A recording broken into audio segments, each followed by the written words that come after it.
मुंबई महापालिकेमधील भाजप आणि शिवसेना नगरसेवक एकत्रितरित्या गटनोंदणीसाठी कोकण भवनाकडे रवाना होणार आहेत। दोन्ही पक्षांच्या गटनेत्याची मुंबई महापालिकेमध्ये निवड झाल्यानंतर आपापल्या पक्षांच्या गटनेत्याच्या नेतृत्वात नगरसेवकांची गटनोंदणी केली जाणार आहे। या नोंदणीनंतर मुंबईच्या महापौर पदासाठी निवडणूक होईल आणि महापौर पदाचा उमेदवार हा निश्चित केला जाईल। भाजपचे नगरसेवक आणि शिवसेनेचे नगरसेवक हे आता रवाना होत आहेत। आज एकत्रित गटनोंदणी केली जाणार आहे। त्यामुळे महापौर पदाच्या निवडीच्या प्रक्रियेला वेग आलेला आहे। दरम्यान कोकण भवनाकडे जाणाऱ्या नगरसेवकांच्या बसमधून सविस्तर आढावा घेतलाय आमचे प्रतिनिधी ऋतिक गणकवार यांनी। आपण पाहूया। शिंदेंच्या शिवसेनेचे सर्व नगरसेवक जे आहेत ते कोकण भवनाला आपली नोंदणी करण्यासाठी या ठिकाणी जात असल्याचं आपल्याला पाहायला मिळतंय। सर्व नगरसेवक जे आहेत ते या बसमध्ये दाखल झालेले आहेत आणि आपली जी नोंदणी आहे ती कोकण भवनकडे करण्यासाठी सर्व निघालेले आहेत। शिंदेंच्या ज्या नगरसेवक आहेत त्यांच्या गटनेतेपदी अमेय घुले जे आहेत त्यांची नोंदणी झालेली आहे। आपण बघतोय की सर्व नगरसेवक आहेत नगरसेविका आहेत ते या ठिकाणून निघालेले आहेत। आपण त्यांच्याशी बातचीत करूयात। काय सांगाल, तुम्ही कोकण भवनकडे निघालेला आहात? हो, आज फायनली आम्ही कोकण भवनात नोंदणी करण्यासाठी निघालेलो आहोत।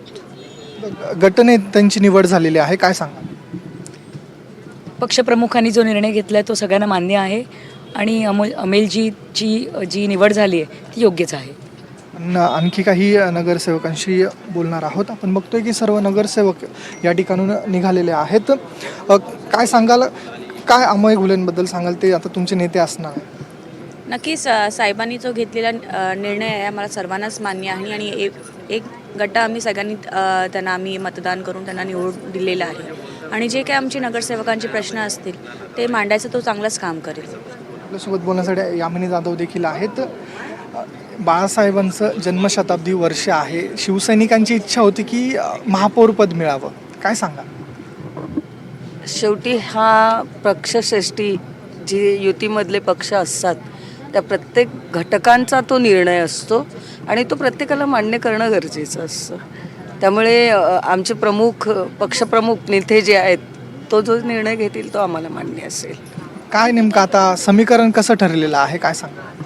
आमच्यापर्यंत अजून ते डिस्कशन काहीच आलेलं नाही आहे। आज इतक्या दिवसानंतर 15 दिवस झाले जवळजवळ इलेक्शनला आणि आज आम्ही रजिस्ट्रेशनला जातो आहे। आज गटनेत्यांची निवड झालेली आहे, हळूहळू सगळं ओपन होईलच। भाजपचे नगरसेवक 189 आहेत आणि तुमचे 29 आहेत। राष्ट्रवादीचे नगरसेवक तुमच्यासोबत येत आहेत काही? अजून तसं काही आम्हाला कळलेलं नाही आहे, पण त्यांची 3 वाजता नोंदणी आहे, त्याच्यानंतर काय ते निर्णय होणार आहे आणि तो मीडियाला सांगितला जाईल। उपमहापौर पदासाठी आग्रही आहात, तसेच समित्यांमध्ये समान वाटा मिळेल का? तेही पक्षश्रेष्ठीच ठरवतील, कारण शेवटी आपली काय मागणी असेल? म्हणजे आपली काय मागणी असेल? पक्षाची मागणी ऑफकोर्स असणार ना। आम्ही सिनियर आहोत, आम्ही चांगले एक्सपिरियन्स आहोत, तर चांगल्या कमिट्या स्टॅट्युटरी कमिट्या आम्हालाही मिळाव्या। तुम्ही आमच्याशी बातचीत केली।